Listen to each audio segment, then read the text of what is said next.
Hello. This boat was made by my grandson Tom with his granddad Dave. I've made a sail to go on it.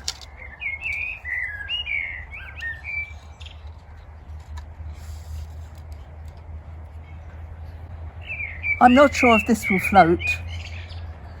The story today is about a boat, and the people on it were very worried whether it was going to sink and they were going to drown.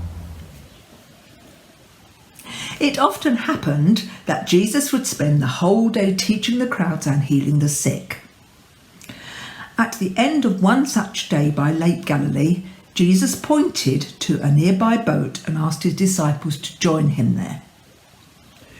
"Let's go to the other side of the lake," Jesus said. So they left the crowd and pulled away from the shore. At first the water was calm. Despite a few clouds in the distance, a stillness marked the end of the day. Although Lake Galilee was not very big, to sail a boat there could sometimes be almost like sailing on the ocean. Sudden and very violent storms could blow up. Jesus settled down to sleep at the back of the boat, and the disciples talked about the journey. "Should be a fairly smooth passage," Peter said. "Oh, don't count on anything," came the reply. "You know how this lake can change in no time at all. Still, for now, it does look calm." The disciples moved off to different parts of the boat and kept watch. It only seemed like a few moments later when Peter felt the ship moving wildly from side to side. They had been hit by a sudden storm tearing down one of the hills, which turned the lake into a frenzy. Peter was very frightened. Peter and the disciples tried to control the boat. They could only just hold the rudder in place. The wind kept changing direction and they slipped several times. They held on to the side of the boat to keep themselves from being swept overboard by huge waves. They looked on as the waves broke over both sides of the boat at once. They scurried back and forth and wrestled with the rudder, but the boat still tilted madly from one side to the other. They felt desperate and helpless. Then Peter and John looked at each other. "Where is Jesus?" they said.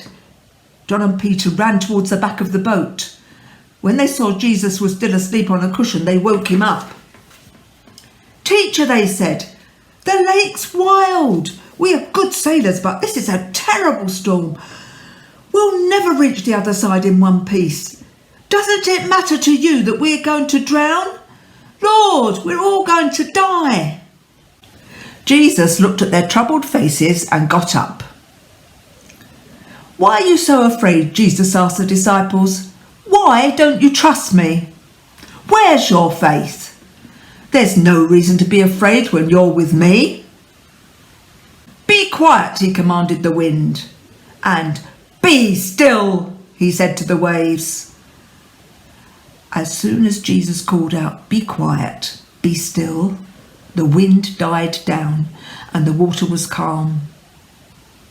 Peter looked overboard and saw his reflection mirrored in the dark lake. He sighed with relief. The disciples grouped together. They were still terribly frightened and amazed by what Jesus had done. "Even the wind and the waves obey him," they said.